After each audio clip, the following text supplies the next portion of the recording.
The Hakko FR-301. Buy one today. I'm kind of just doing this live. We'll see what. Oh! Oh man, that's a little charred hand there. Oh, that burned me quick, eh? Okay, so this is what you get.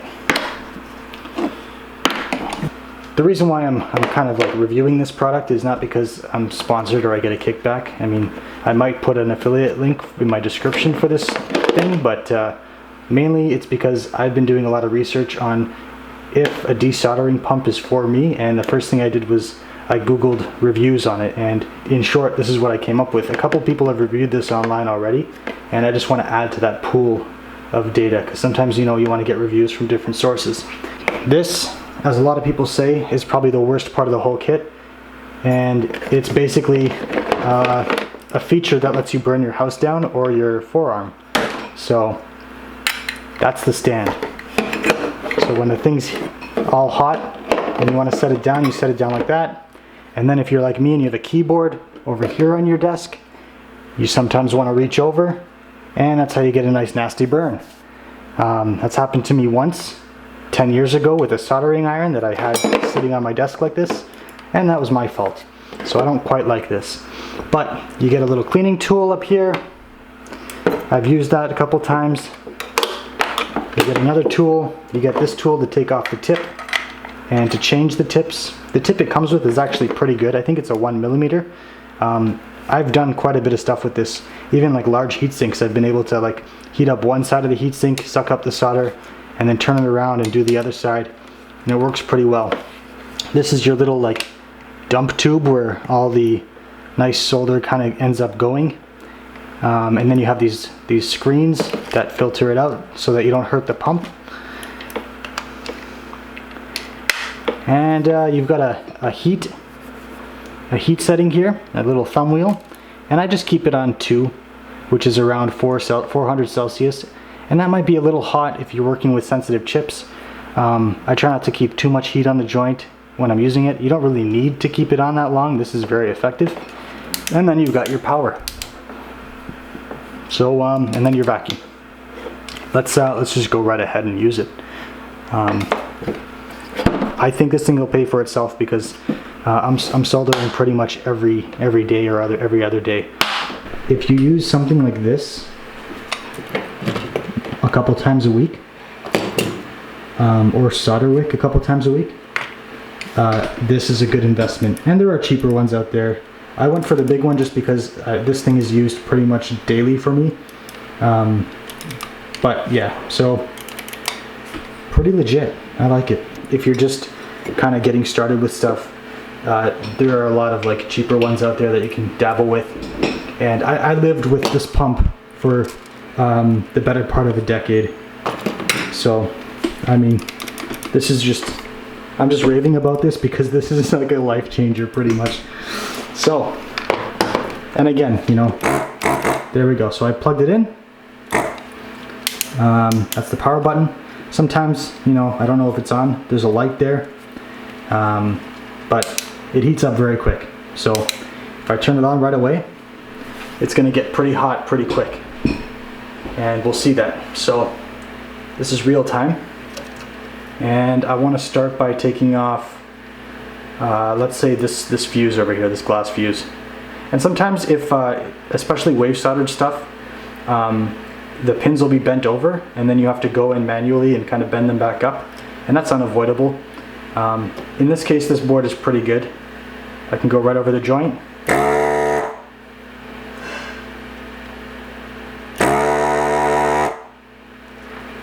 And well, let's do it a little bit more. Ooh, that's very hot. There we go. Little fuse came right out. And you saw how quick that was to heat up. My Weller iron over here, this is a very good iron, I love this thing. It doesn't heat up as fast as this thing heats up. Like it's pretty impressive. Right now I want this film cap, and it's a pretty big film cap. You can see the hole. I don't know if it's going to focus on there, but the hole on this isn't that big. But I can still go into fat components like this.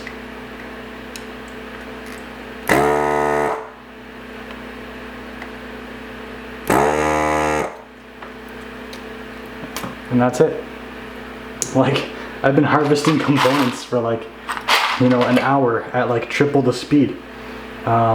This little thumb wheel, I don't even know, like it's such a big area here. I don't know if it's gonna come off. I'm kind of just doing this live. We'll see what, oh man, that's a little charred hand there. Oh, that burned me quick, eh? But look at that. It took off enough solder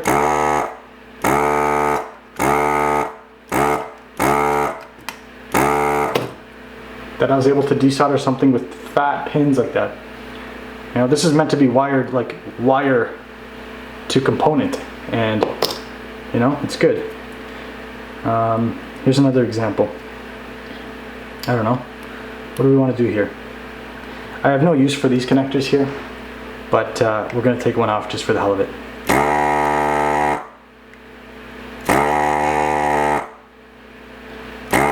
And generally, like, moving the pin around helps you to get all the solder around from around.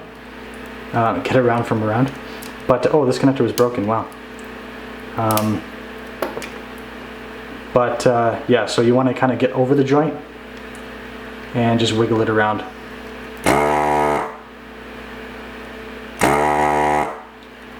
Look at that. This thing's like freaking crazy. Okay, I don't really take resistors, but you know, there we go. Just like, okay, this transformer right here, lots of pins. Okay.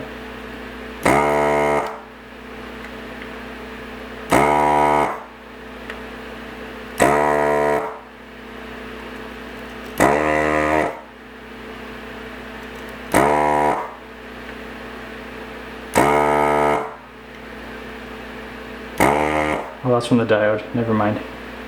Okay. Getting there.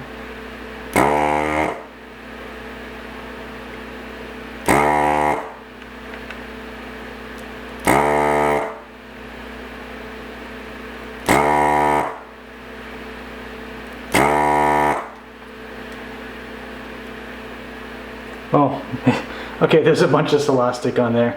That's why it's not coming off. I apologize. Oh, there we go. Yeah, see? All good. All good, fantastic, look at that. Okay, I want this little inductor now. Okay, it's just as easy as spending $400 and taking the component off. But I mean, like, if your job is in electronics and you're doing a lot of desoldering, or you're a hobbyist that just is sick and tired of hand tools, this is the way to go. Generally, there's a lot of components in these boards that I have here to harvest that I wouldn't even attempt to desolder with a pump, or like with a hand pump, or with a spool of solder wick, only because it's just frustrating, you know. Things like, for example, this serial port, if you're determined, you can desolder it, no problem. But even then, you know, you gotta get a screwdriver under there and start prying it loose as you're heating up the joints. You put a lot of heat into the component, and generally I just kept this board to harvest capacitors.